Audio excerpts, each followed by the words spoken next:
Hello, my name is Marius, but also known as Veigar V2, and this is my guide on how to play Veigar, the tiny master of evil. I have played Veigar since I started League of Legends in Season 3. I've climbed from Bronze and all the way to Challenger, peaking at rank 80 with 512 LP on the EU West ladder. I have been ranked as the #1 Veigar in the world on multiple websites since Season 6. My expertise on Veigar has even helped professional players, such as Caps, Betsy, and Niski, who all three has won their Veigar games at the EU LCS. In this guide I will show you the mechanics and combos, the skill order, the laning phase, item builds and runes, matchups, and the mid and late game of Veigar, and even some pentakills. Alright, let's go into the runes. For runes, I use 5 different pages. I use 2 pages with Glacial Augment, 2 pages with Electrocute, and 1 page with Predator. For the Glacial Augment runes, I go Glacial Augment, Magical Footwear, Biscuits Delivery, Time Warp Tonic, Taste of Blood, and Ingenious Hunter. For the second Glacial Augment page, the only thing that's different is I swap out Time Warp Tonic with Approach Velocity. I go Time Warp Tonic when I'm in tough poke matchups such as Orianna or Seraph, or even Syndra, basically champions that can easily harass me on a low cooldown. While in easy matchups or champions that won't really trade with me, I will go Approach Velocity. So for example Anivia, Ryze, champions like that. Now for the Electrocute pages, I go Electrocute, Taste of Blood, Eyeball Collection, which you can go with Ghost Poro, but it's kind of difficult for Veigar to go aggressive and put it in the enemy bushes, so I've decided to stick with Eyeball. Then I go Ravenous Hunter, because with that rune you are actually able to go Spirit Visage, which is really good healing. And on Sorcery, I go Transcendence and Gathering Storm, so I can get the max cooldown reduction to place more cages.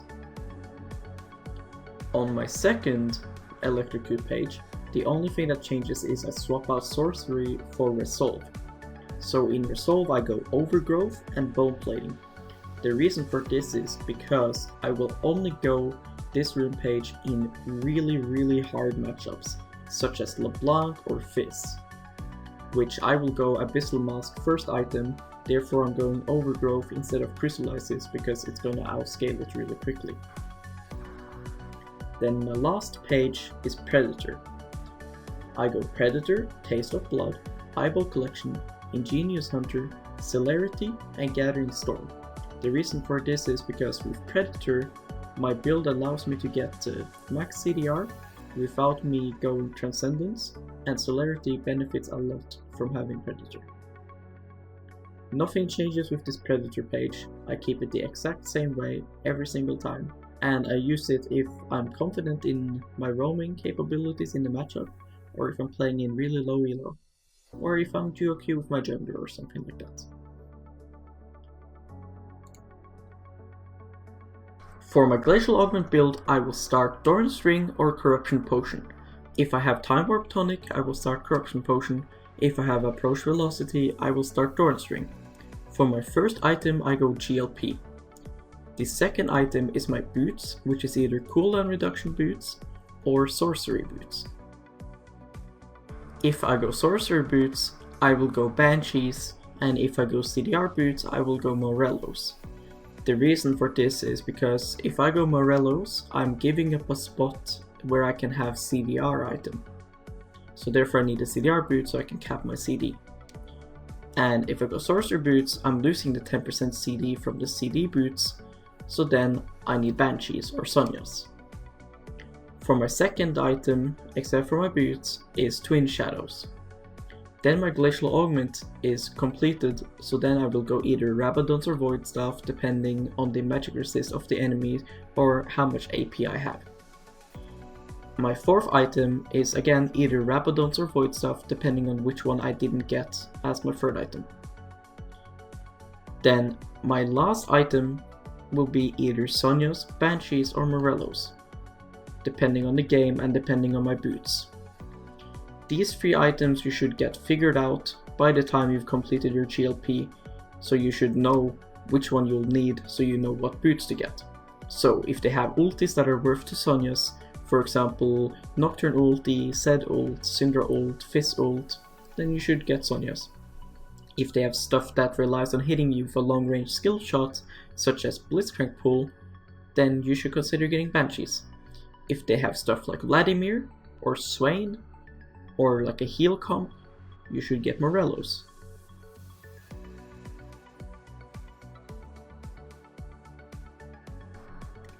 My Electrocute build is exactly the same as my Glacial Augment build, but I do not go Twin Shadows.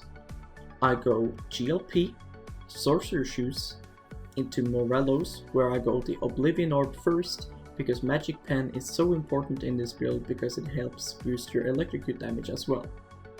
It also helps boost your GLP. I do not complete my Morellos until later on in the game, unless I need the Grieving Wounds early. As my third item, I will go for Rabadons or Void Staff, and then for my fourth item, again Rabadons or Void Staff depending which one I didn't get, and then I finish off the build with either Spirit Visage, Demon's Plate, Sonya's, or Banshees. It's important that you end with a CDR item so that you can capture CD. The only item that doesn't give you CD of those is Demon's Plate, but Demon's Plate is still a really good item. So, that's my Electrocute build. Now, Electrocute with Resolve is because it's hard matchup, I rush Abyssal Mask, I go Sorcerer's Shoes, because again, it's really good with Electrocute, and then I will go either Sonya's or Banshees, depending if I'm versus Fizz or if I'm versus LeBlanc. If I'm versus Fizz, I go Sonya's. If versus LeBlanc, I go Banshees. And then I go for Rabadons and Void Staff, and then either Morellos or Demon's Blade or Banshees.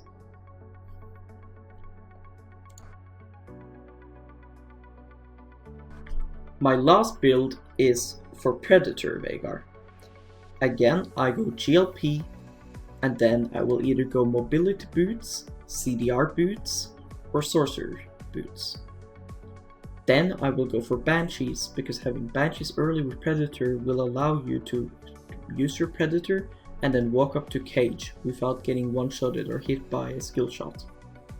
And then I will go for Rabadons or Void Staff, and then again Rabadons or Void Staff depending on which one I didn't get. And then I will end my build with either Demon's Plate, Shirelias, or Righteous Glory. Because I need the movement speed for my Predator, and your job as Predator Veigar is to look for pigs and to get cages in.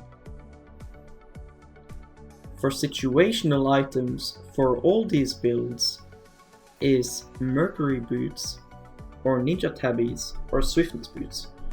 Mercs is good if they have like double CC, double AP jungler and mid. So let's say like Elise and Lissandra, or Amumu and Syndra, things like that.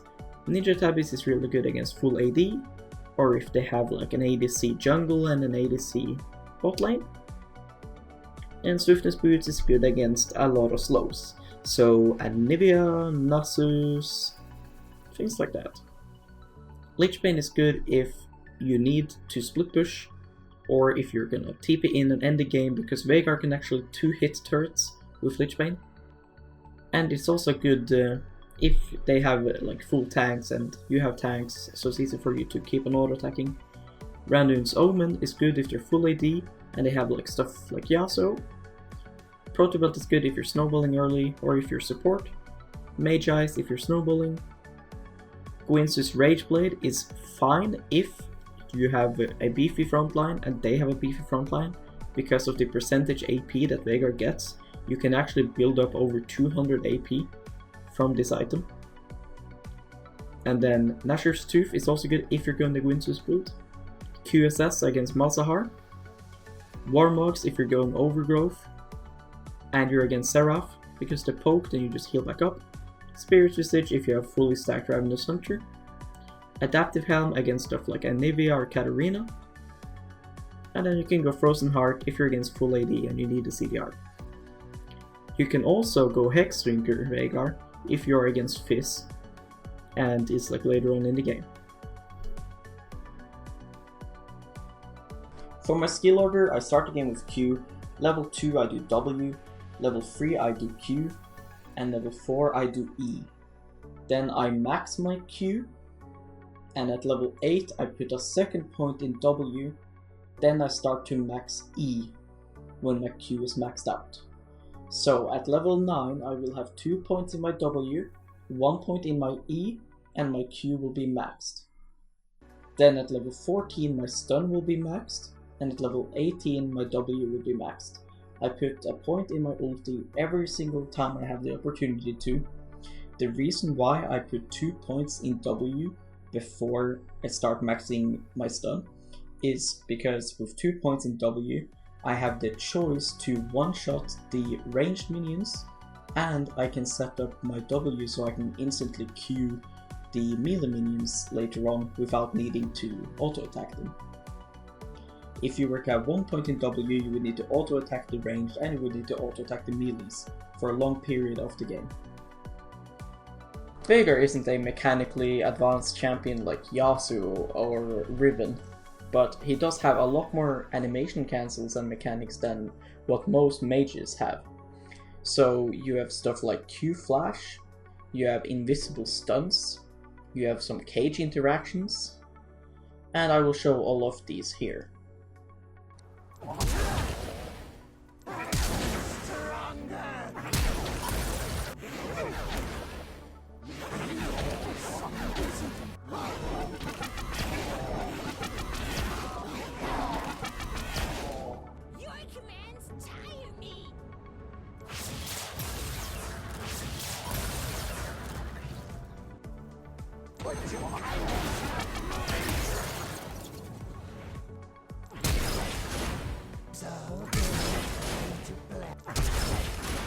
This is the R Q Flash combo.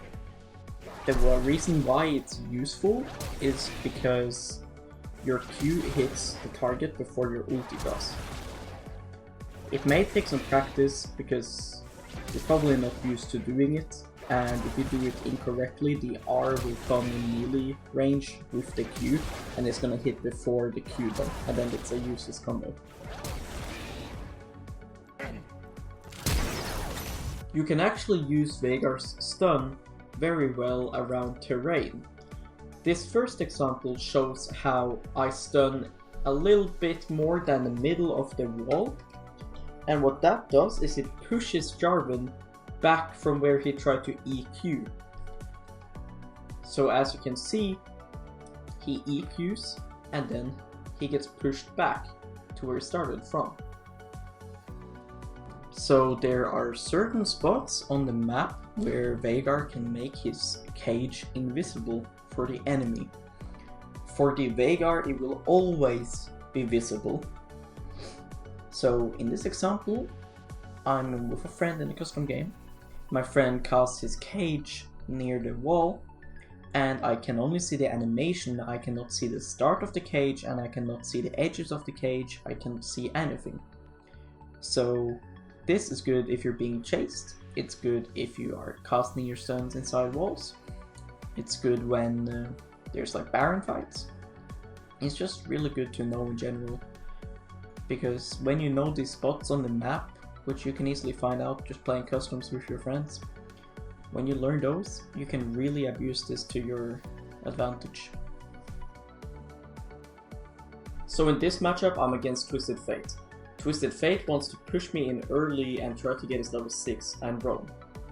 Against champs like TF that wants to push me in, I always try to match their push, so I basically just start pushing straight off the bat. After the cannon wave, I will recall.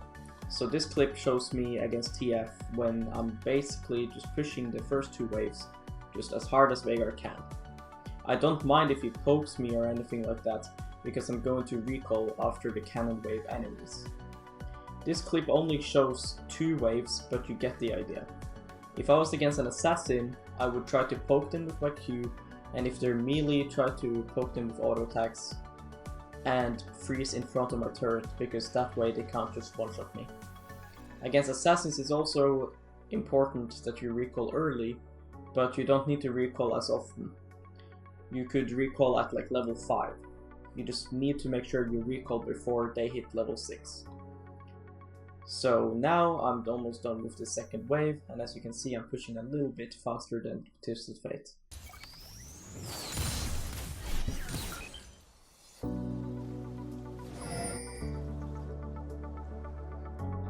As Veigar, in the mid game you have a couple of options. If the enemy doesn't have champions like Talon or Twisted Fate or Nocturne, like champions that can easily roam and gank you, you should go into side lane. What you should be doing in side lane is either deep push the waves that the enemy has pushed towards you, or push towards the enemy. You shouldn't sit and hit the turret unless you have full vision on the enemy. The reason why you want to go side lane is because Veigar scales extremely well, so the faster you scale the better. The best way to scale in League, except for getting kills, is to go side lane and get solo EXP and solo gold. You will also get a lot of Q stacks when you are in side lane. Now if the champions that the enemy team has is someone like Nocturne or Talon or Zed, champs that can easily pick you off, you should be grouping with your team or telling your teammates to go side lane and then you push mid and then you rotate with them. Something like that. You don't want to be alone in the side lane as Veigar when they have champions like that. In the end game of Veigar, you do not want to be side lane alone, because if you get caught, you are going to die. Even if you die 1-for-1, it's worth for the enemy team, because you're most likely going to be able to win the fight and win the game because of that. So you want to be grouped with your team. Your CS score doesn't matter anymore when you have full items, so you do not need to be in side lane to get CS. In endgame team fights, the thing that a lot of Veigars does wrong is the tunnel vision on killing the carry. Sure, if you kill the carry, that's great and all, but their carry doesn't have a 2.5 second AoE stun. Their carry doesn't have 1000 AP. You do a lot of damage. You shouldn't kill yourself to kill their carry unless it's like a fed Kog'Maw with a protect the Kog'Maw composition. You should be sitting back. If you have to one-shot the full tank Cho'Gath, then that's fine. It's really hard for the enemy carries to play if their frontline is dead. So if you see an opportunity to 100-0 their tank at the start of the fight, then go ahead, do so. Only kill the carry if you're safe to do so, or if it's worth trading 1-for-1, which it rarely is, as Veigar. Thanks for watching this Veigar guide.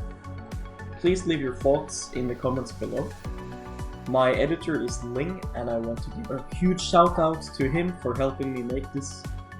His socials will be in the description below, and I hope that you guys check him out. But once again, thanks for watching, and I hope you enjoyed the guide.